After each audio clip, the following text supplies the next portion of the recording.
નમસ્કાર, ઇવનિંગ રિપોર્ટમાં આપનું સ્વાગત છે। હું છું પંકજ શર્મા। શરૂઆત મહત્વપૂર્ણ ખબરથી। ગરમીને લઈ હવામાન વિભાગે આકરી આગાહી કરી છે। રાજ્યમાં હીટવેવ સાથે યલો એલર્ટની જાહેરાત કરી છે। કચ્છ, પોરબંદર, રાજકોટ અને સાબરકાંઠામાં યલો એલર્ટ અપાયું છે। રાજ્યમાં 39 થી 41 ડિગ્રી સુધી મહત્તમ તાપમાન રહેશે। પવનની દિશા બદલાતા તાપમાન ઘટશે। આગામી 5 દિવસમાં 2 થી 4 ડિગ્રી તાપમાન ગગડશે। રાજકોટ રાજ્યનું સૌથી ગરમ શહેર બન્યું છે, તો રાજકોટમાં 42.1 ડિગ્રી જેટલું તાપમાન નોંધાયું છે। अमरेली सुरेन्द्रनगर में 41 જ્યારે पोरबंदर 40.8 डिग्री तापमान पारो जोवा मळ्यो। आने वाला अगले 7 दिन तक मौसम शुष्क रहेगा और जो उच्चतम तापमान इसमें सौराष्ट्र का जो एंड एडजॉइनिंग जो नॉर्थ गुजरात रीजन की अलग अलग जगह में 39 टू 41 डिग्री सेंटीग्रेड के आसपास रहेगा उच्चतम तापमान। और इसी के कारण राज्यों में आपका जो हीट वेव का कंडीशन रह सकता है। इसमें हमारा जो 3 सौराष्ट्र कच्छ में 3 डिस्ट्रिक्ट आ रहा है। इसमें आपका कच्छ आ रहा है, राजकोट और पोरबंदर के लिए दिया गया है T1 के लिए, मतलब 13 तारीख के लिए। और जो गुजरात रीजन में साबरकांठा में दिया गया है heat wave warning, yellow warning के साथ। और हमारा जो तटीय क्षेत्र है, उत्तर और दक्षिण जो गुजरात की तटीय क्षेत्र है, इसमें हॉट एंड ह्यूमिड कंडीशन की डिस्कम्फर्ट कंडीशन की पूर्वानुमान दिया गया है। अभी जो पवन का दिशा है पश्चिम से उत्तर पश्चिम है और आने वाला अगले 5 दिन तक तापमान में गिरावट रहेगा। 2 से 4 डिग्री सेंटीग्रेड ग्रेजुअल फॉल होगी। અમરેલીમાં પવન સાથે જોરદાર વંટોળ જોવા મળ્યું। વડિયા બસ સ્ટેન્ડ વિસ્તારમાં વંટોળ જોવા મળ્યું। ધૂળની ડમરી સાથે પવન ફૂંકાયો। એસટી બસ સ્ટેન્ડ પર અને આસપાસના રસ્તાઓ પર પવનનો વંટોળ આવ્યો। એસટી બસ સ્ટેન્ડ પરના રસ્તાઓ પરની દુકાનોના હોર્ડિંગ્સ અને છાપરા હચમચી ગયા। તસવીરોમાં તમે જોઈ શકો છો, અચાનક જ પવનનો જોરદાર વંટોળ આવતા ધૂળની ડમરીઓ ઉડી હતી અને વાતાવરણ ધૂળિયું બની ગયું હતું। વિદ્યાર્થી નેતા યુવરાજ સિંહે વધુ એક ભરતી પ્રક્રિયામાં ઠગાઈનો આક્ષેપ કર્યો છે। જીએસઆરટીસીમાં સિનિયર ક્લાર્ક અને કંડક્ટરની નોકરી આપવાના બહાને છેતરપિંડીનો આરોપ લગાવ્યો। બોરસદના નિલેશ મકવાણા અને આશીષ ક્રિશ્ચન નામના શખ્સોએ ફરિયાદી પાસેથી 97,200 રૂપિયા પડાવ્યા। તમામ પૈસાનો વ્યવહાર ઓનલાઈન કરવામાં આવ્યો। જીએસઆરટીસીના નકલી એપોઇન્ટમેન્ટ લેટર પણ આપવામાં આવ્યા। આધાર પુરાવા રજૂ કરવા છતાં 4 મહિનાથી પોલીસ ફરિયાદ નોંધતી ન હોવાના ગંભીર આરોપ લગાવ્યા છે। 57,200 આપ્યા હતા ટોટલ। ઓનલાઈન પૈસા મેં આપ્યા હતા એ 96,500 હતા અને સંપૂર્ણ એના છોકરીના ખાતામાં નખાવતો હતો પૈસા। નિલેશ મકવાણા તરફથી અવારનવાર મને ધમકીઓ અપાઈ રહી છે અને મને એમ કહેવામાં આવી રહ્યું છે કે હું તમારા ઉપર છે ને ખોટી ફરિયાદ દાખલ કરી દઈશ તો તમે હેરાન થઈ જશો। કોઈ જાગૃત વ્યક્તિ જો આવી અને સામે આ ચાલીને જો ફરિયાદ નોંધાવતો હોય તો હું એવું માનું છું કે તરત જ પોલીસે ફરિયાદ નોંધી જે પણ લોકોએ ઠગાઈ કરી છે, જે પણ લોકોએ છેતરપિંડી કરી છે એ ભવિષ્યમાં ન કરે એટલા માટે એક કડક દાખલો બેસે બંને તરફ। ભવિષ્યમાં કોઈ ઉમેદવાર પણ આવું ન કરે જેથી કરીને ક્યાંય પણ આ રીતે ખોટું ન થાય। તાપી જિલ્લાની એકમાત્ર વ્યારા રેફરલ હોસ્પિટલના ખાનગીકરણના મુદ્દે ધરણા પ્રદર્શન યથાવત છે। વ્યારા ખાતે 3જી તારીખથી આદિવાસી સમાજના લોકો અચોક્કસ મુદતના ધરણા પર છે। તેઓ હોસ્પિટલને સરકારી જ રહેવા દેવાની માંગ કરી રહ્યા છે। ત્યારે ધરણા પ્રદર્શનના 10 દિવસ બાદ પણ તંત્ર દ્વારા આ મામલે હજુ સુધી લેખિત બાહેધરી ન મળતા લોકોના ધરણા પ્રદર્શન યથાવત છે। સરકારી હોસ્પિટલને બચાવવા માટે છેલ્લા 1.5 વર્ષથી આંદોલન ચાલી રહ્યું છે અને 1.5 વર્ષના આંદોલન દરમિયાન પણ સરકાર દ્વારા કોઈ પણ પગલાં ભરવામાં નથી આવ્યા, જેને કારણે ફરી એકવાર ધરણા આંદોલન કરવાની જે તાપી જિલ્લાના લોકો છે એમને ફરજ પડી છે। સરકારશ્રીને રજૂઆત કરેલી હતી, અમને મૌખિક બાહેંધરી આપવામાં આવી હતી, પણ સરકાર એ મૌખિક બાહેંધરીને લેખિત આપવામાં નિષ્ફળ ગઈ છે। તો અમે 3જી તારીખથી ધરણા પર બેઠા છે, જે ધરણાનો 11મો દિવસ છે। એકમાત્ર વ્યારામાં સરકારી હોસ્પિટલ છે અને એમાં સુવિધા જ્યારે લેવાની હોય, સારવાર લેવાની હોય ત્યારે ફ્રીમાં મળે છે। એટલે આ હોસ્પિટલનું મહત્ત્વ ખૂબ જ વધી જાય છે। એટલે તાપી જિલ્લાના તમામ લોકોને અને સમગ્ર આદિવાસી વિસ્તારના તમામ લોકોને અમે કહેવા માગીએ છીએ કે જે સરકારી હોસ્પિટલ છે એ સરકારી જ રહે। ઉનાળા પહેલા ઉત્તર ગુજરાતમાં ખેડૂતો ચિંતામાં મુકાયા, કારણ કે દાંતીવાડા ડેમમાં માત્ર 10% જ પાણીનો જથ્થો બચ્યો છે, જેથી ઉનાળુ સિઝનમાં ખેડૂતોને પિયતનું પાણી નહીં આપવાનો નિર્ણય કરાયો છે। મહત્વનું છે કે દાંતીવાડા ડેમ ઉત્તર ગુજરાતની જીવાદોરી સમાન છે, પરંતુ આ વખતે ચોમાસામાં ઓછો વરસાદ વરસતા માત્ર 50% જ ડેમ ભરાયો હતો, જેથી ઉનાળો આવતા તો ડેમમાં માત્ર 10% જ પાણી બચ્યું છે। આ વર્ષે ખેડૂતોને શિયાળુ સિઝન માટે 4 પાણી આપવામાં આવ્યા હતા।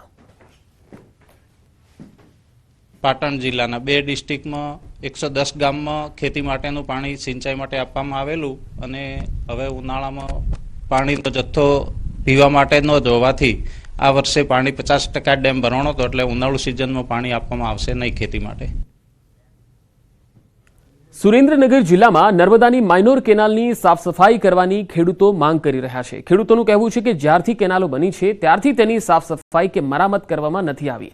વઢવાણ તાલુકાના બાકરથી કરણગઢ વગેરે ગામોમાંથી પસાર થતી નર્મદાની મુખ્ય અને માઇનોર કેનાલ ઉપરાંત મૂળી અને ધ્રાંગધ્રા તાલુકામાંથી પસાર થતી કેનાલો જાળવણીના અભાવે બિસ્માર અને જર્જરિત બની છે। કેનાલોની જાળવણીના અભાવે તેમાં પાણી પણ છોડવામાં આવતું નથી। બિસ્માર કેનાલમાં લીકેજ હોવાથી પાણી છોડવાની સ્થિતિમાં આસપાસના ખેતરોમાં પાણી ફરી વળે છે, જેથી પાકને પણ નુકસાન પહોંચે છે।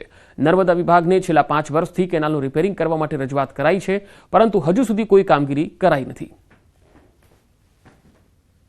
માઇનોર કેનાલ, પેટા કેનાલને સાફ સફાઈ અને જે લીકેજના કારણે ખેડૂતોને વારંવાર નુકસાન જાય છે, તો આના કારણે ખેડૂતોને મોટી નુકસાની જાય, ખેતરો પડતર રહે।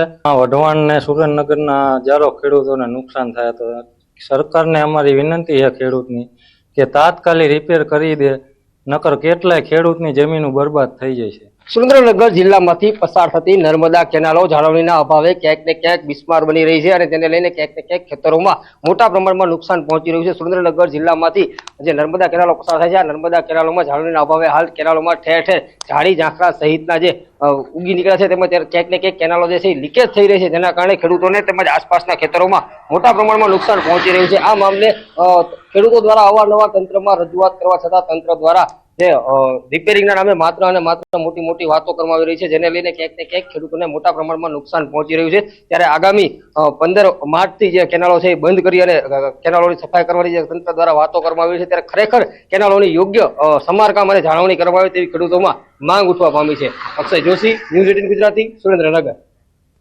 હોળીના તહેવારોમાં સાબરકાંઠાના ખેડૂતોની મુશ્કેલીમાં વધારો થયો છે। બટાકાનો પાક તૈયાર થઈ ગયો છે, પરંતુ હોળીના તહેવારોના કારણે મજૂરના અભાવે ખેડૂતોની ચિંતા વધી છે। સાબરકાંઠા જિલ્લામાં બટાકાનું સારા પ્રમાણમાં વાવેતર કરાયું છે।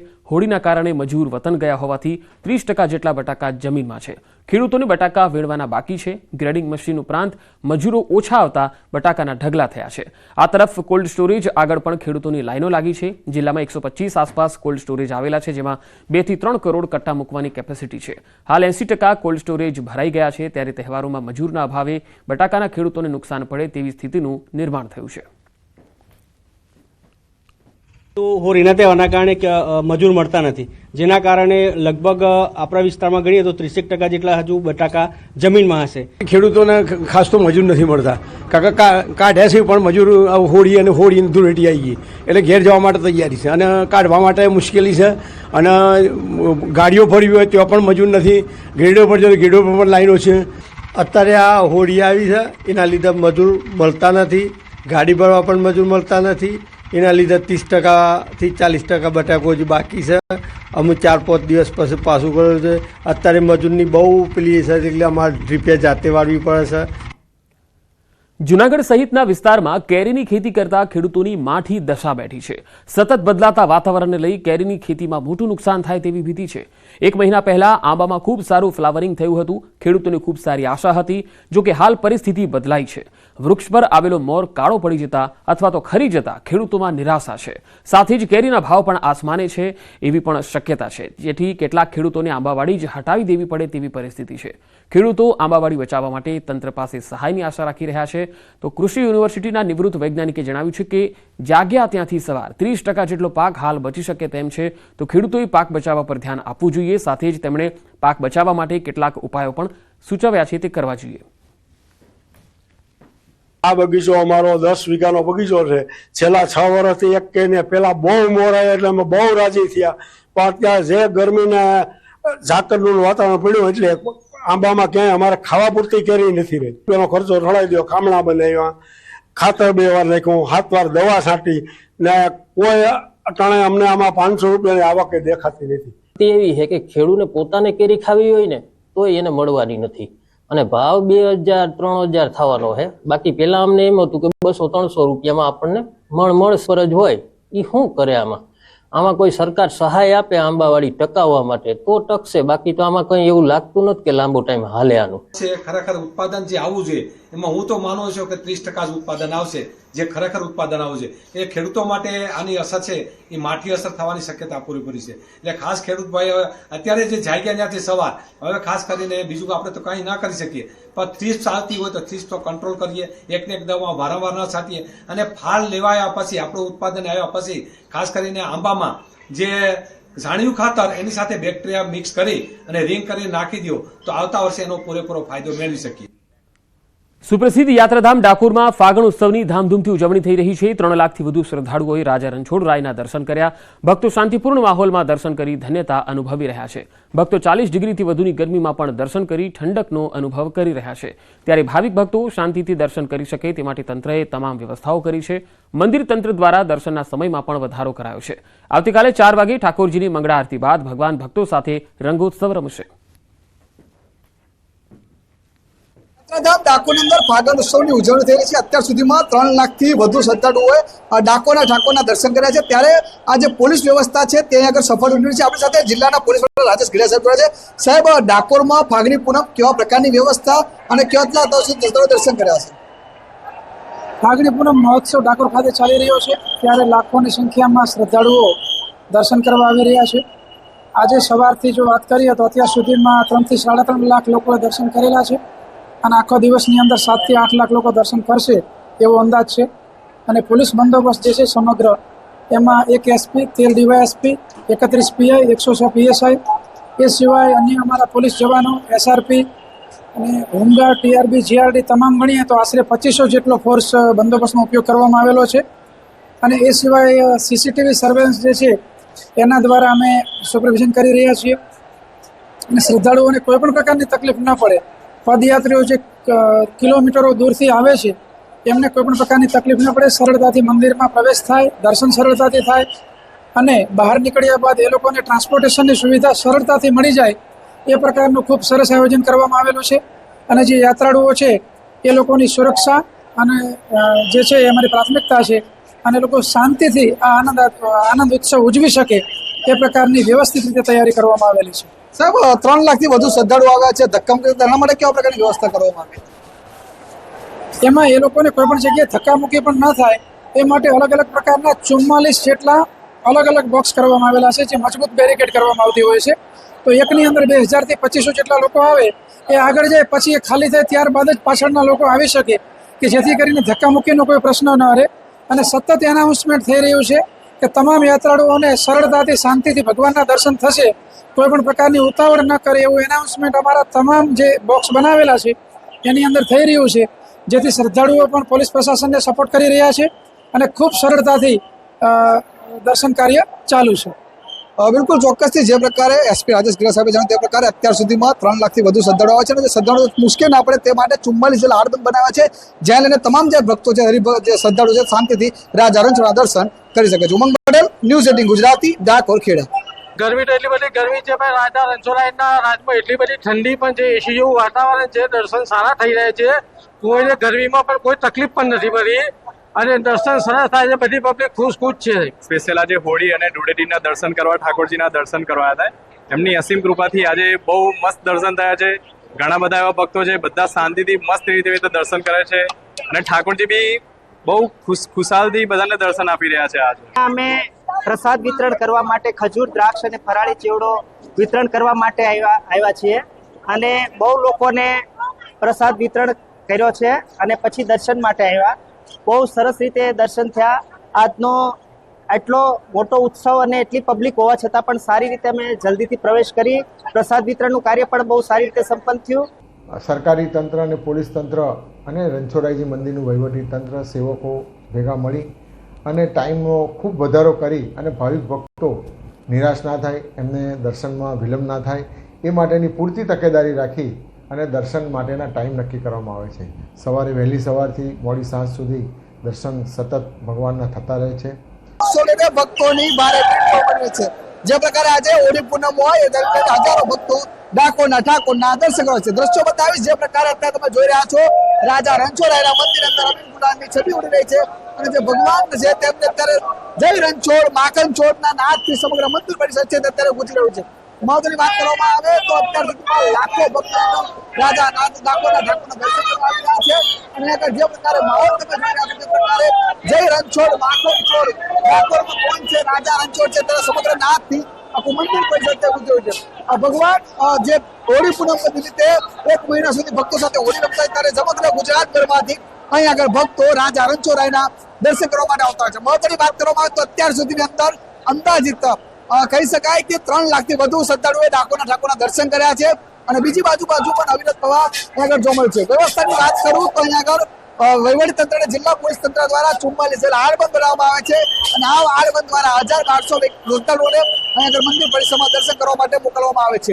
તેમજ ભાઈઓ તથા બહેનોની આગળ ઝડપ વ્યવસ્થા કરી દર્શન આરામથી કરી શકે તે પ્રકારે તમામ વ્યવસ્થા કરવામાં આવી છે. ઉમંગ પટેલ, ન્યૂઝ 18 ગુજરાતી, ડાકોર ખેડા. આજે હોલિકા દહન છે અને સાથે જ કમળા હોળીનું પણ ખૂબ મહત્વ છે. કમળા હોળી, હોળી અને ધૂળેટી આ 3 દિવસ તહેવારનો રંગ જામે છે. કમળા હોળીના દિવસે નવપરિણીત દંપતી ઉપવાસ કરે છે, હોળીની પ્રદક્ષિણા કરી પૂજા કરે છે.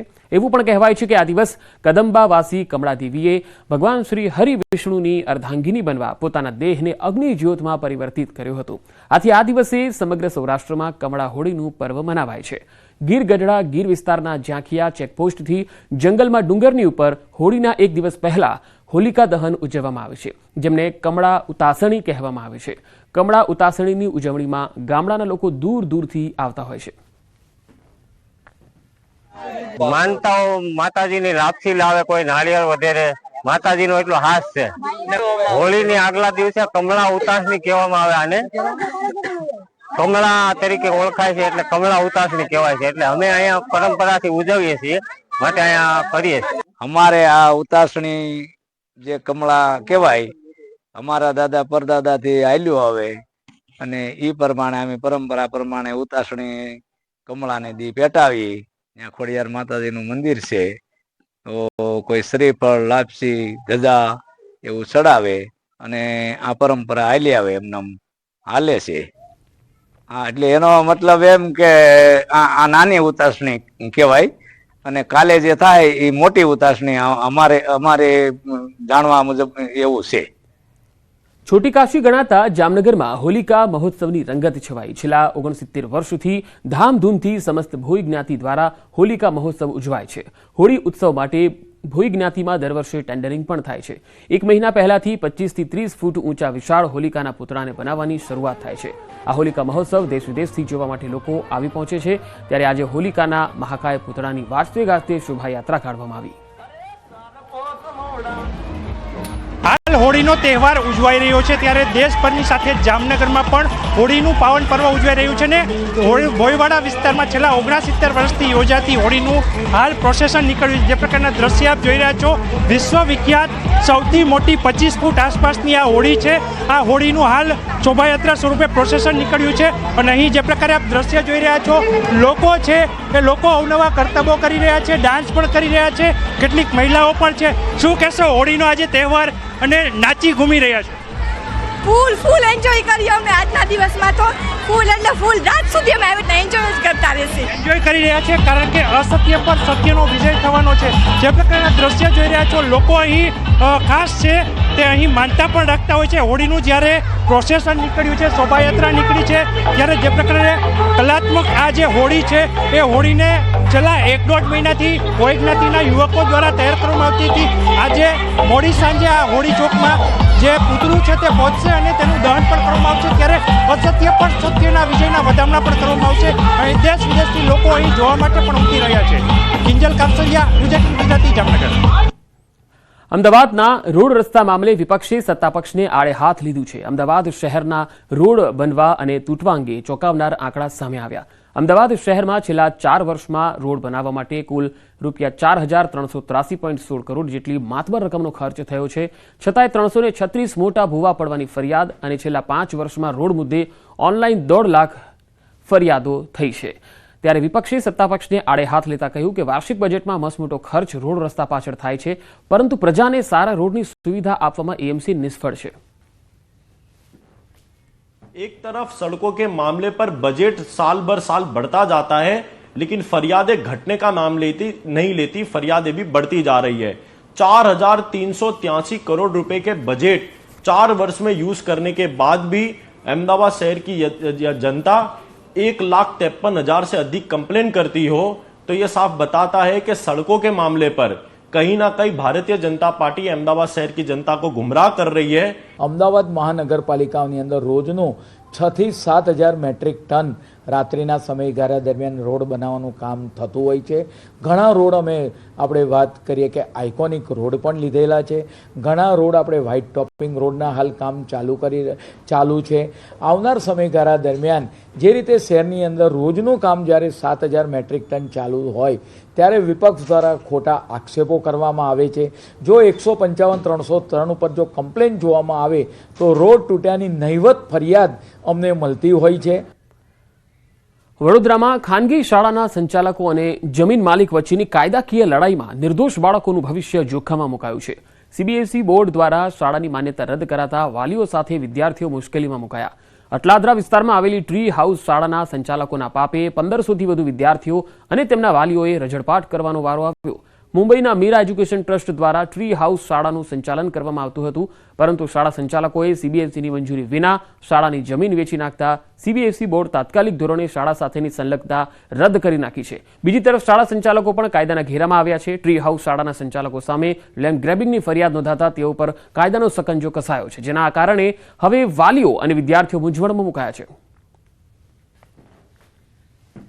અત્યારે એટલું બધું ટેન્શનમાં છે બાળકો ઘરે પણ કે અમે કઈ સ્કૂલમાં એડમિશન થશે, શું થશે, એના માટે બાળકો અત્યારે તો ટેન્શનમાં છે જ। એના માટે અહીંયાથી જાણવા માટે આવ્યા છે કે આ લોકો શું કહે છે અમને, કે ત્યાં એ લોકોને પરમિશન મળેલી છે। સ્કૂલવાળા તો કહે છે કે અમે તો વાંધો નહીં, ડીઓ હા પાડશે તો અમે કન્ટિન્યુ કરીશું। એ લોકોએ 9 થી 12ની જે માન્યતા છે એ રદ કરી છે। જે એમનો લેન્ડ ટ્રેડિંગનો જે ચાલે છે પ્રોબ્લેમ, એ પ્રોબ્લેમ માટે અમે અઠવાડિયા પહેલાં ગયા હતા એમની જોડે અને એમને પૂછ્યું હતું કે બુક્સ મંગાના છે, ઇન કેસ સ્કૂલને બંધ થઈ જાય કે તાળા વાગી જાય તો અધવચ્ચેથી અમારે છોકરાઓનું શું કરવું। હાલ તો વાલીઓ અને શાળા તેમજ ડીઈઓ કચેરી વચ્ચે હાલ આમ તેમ ભટકી રહ્યા છે। આજે વડોદરા વાલી મંડળના આગેવાની હેઠળ વાલીઓએ શાળાની મુલાકાત લીધી। ત્યાં શાળા સંચાલકોએ વાલીઓને ગોળ ગોળ જવાબ આપ્યા હતા, જેથી હતાશ થયેલા વાલીઓ ડીઈઓ કચેરીએ પહોંચ્યા હતા। હકીકત એ છે કે ભાઈ શાળાની ઉપરથી એપ્લિકેશન જ આખું કેન્સલ કર્યું છે। લેન્ડ ગ્રેબિંગનો કેસ નોંધાયો છે। હવે જે વ્યક્તિ કેસ જીતી ગયા છે એ વ્યક્તિ શું શાળા રન કરવા માંગે છે? સૌથી પ્રશ્ન તો એ જ છે। તો આમને ને એમને કઈ લાગે વર્ગે છે? ડીઓને અમને કઈ લાગતું ઓળખતું નથી, પણ શાળા જે મિસગાઈડ કરી રહી છે એની માટે આ વાલીઓની આજે માંગણી હતી કે શાળા સંચાલકો તમે પ્રિન્સિપાલને વાત કરો અને પ્રિન્સિપાલ પછી તમે અહીંયા પણ અમને વાત કરો કે એ લોકો એ રીતના અમને ગોલ ગોલ ફેરવ્યા છે। પત્ર આવ્યો છે અને વાલીઓમાં પણ જાણવા મળ્યું છે કે કોઈ સ્કૂલની એફિલિએશન સીબીએસઈ બોર્ડ દ્વારા રદ કરવામાં આવેલ છે, પણ એ અધિકૃત પત્ર અમને કોઈ કચેરી મારફત કે અમારી વડી કચેરી મારફત કે સીબીએસઈ બોર્ડ દ્વારા ડાયરેક્ટ અમારા કચેરીમાં આવેલ નથી। છતાં પણ અમે અમારી વડી કચેરીનું માર્ગદર્શન લઈ અને જો કંઈ આવું હશે તો અમારા જિલ્લા શિક્ષણાધિકારી શ્રી પાંડે સાહેબના માર્ગદર્શન હેઠળ અમે આ વાલીઓની મુજબ હકારાત્મક કાર્યવાહી આગળ કરીશું। ટ્રી હાઉસ શાળાના સંચાલકો જમીનનો સોદો કરી રૂપિયા લીધા બાદથી એ સ્થળનો કબજો છોડ્યો નથી, જેના કારણે હાલના જમીન માલિક અમદાવાદના રમેશભાઈ દેસાઈએ ટ્રી હાઉસ શાળાના સીએ, પ્રિન્સિપાલ સહિત 15 સામે લેન્ડ ગ્રેબિંગની ફરિયાદ નોંધાવી છે। 2 વર્ષ અગાઉ વગર કોઈ પરવાનગીએ જ્યારે આખી આ સમગ્ર શાળા રમેશભાઈ દેસાઈ જે અમદાવાદના જ એક શિક્ષણ જગત સાથે જોડાયેલી એક વ્યક્તિ છે, તેમને જ્યારે આ ટ્રી હાઉસ સ્કૂલ સીબીએસઈ વાળું જે પ્રિમાઇસીસ છે એ સમગ્ર સ્કૂલ એમને ખરીદી, વેચાણ દસ્તાવેજ થઈ ગયો અને ત્યારબાદ એમને કબજો ન મળ્યો, પરંતુ આ જે વેચાણ દસ્તાવેજની જે કંઈ પ્રક્રિયા થઈ એ વેચાણ દસ્તાવેજની પ્રક્રિયામાં સીબીએસઈ બોર્ડને જે પૂર્વ પરવાનગી લેવાની જરૂર હતી તેવી જે સ્પષ્ટ જોગવાઈઓ હતી તેનું આરોપીઓ દ્વારા ઉલ્લંઘન કરવામાં આવેલું હતું। શાળા સંચાલકોએ આ બાબતે કોઈપણ પ્રકારની કોઈ પરવાનગી નથી લીધી।